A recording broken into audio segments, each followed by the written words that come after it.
Hari ini kita akan renungkan kitab 1 Samuel pasal 10, teksnya ayat 17 sampai 27, dan sudah dibagi dua paragraf. Paragraf yang pertama ayat 17 sampai 24.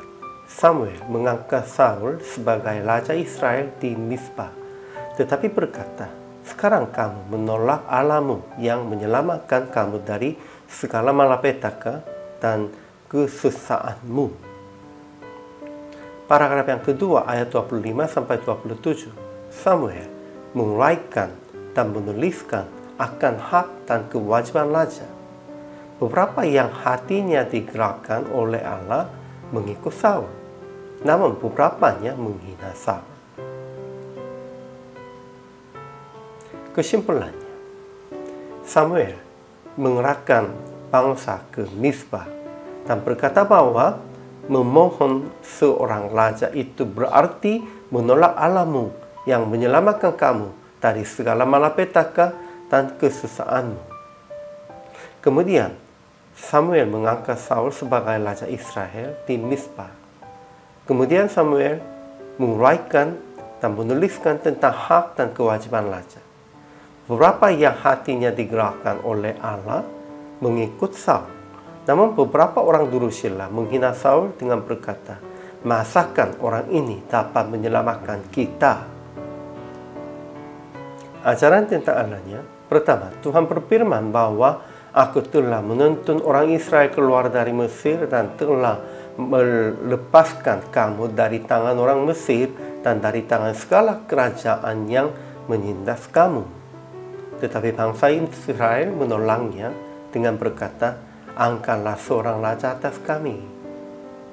Kedua, Tuhan mengatur undian Samuel dan memilih Saul bin Kish sebagai raja Israel. Ini semuanya dalam bimbingan Allah.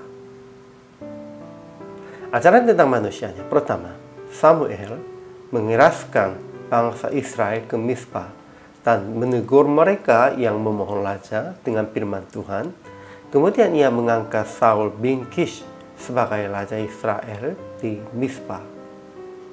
Kedua, orang-orang Israel bersorak, "Demikian hidup raja," karena Saul lebih tinggi dari bahu ke atas daripada setiap orang sebangsanya. Tetapi beberapa durhaka berkata, "Masakan orang ini dapat menyelamatkan kita?"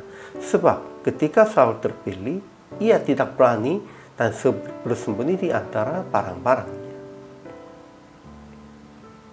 Ketiga, Saul sungguh bersembunyi di antara bangsa barang-barang, sekalipun terpilih sebagai raja Israel. Pada waktu itu pasti tidak berani begitu. Dan ketika orang-orang durhaka menghinanya dan tidak membawa persembahan kepadanya, ia pura-pura tuli. Masih belum berani, dan memang itu kelihatannya itu melendakkan diri juga, tetapi itu sebentar juga. Kemudian aplikasi hari ini. Pertama, pada waktu memilih pemimpin, jangan melihat penampilan yang baik, melainkan lebih dahulu berdoa kepada Tuhan, kemudian memohon bimbingan Tuhan. Biasanya kita memilihnya orang-orang dengan penampilannya, dengan kelihatannya yang baiknya. Tetapi itu bukan standar dari Tuhan.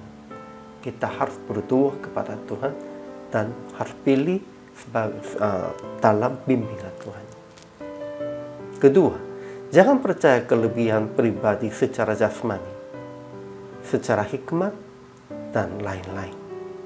Hanya percaya Tuhan yang mencukupi kekuatan supaya menanggung kewajiban dari Tuhan.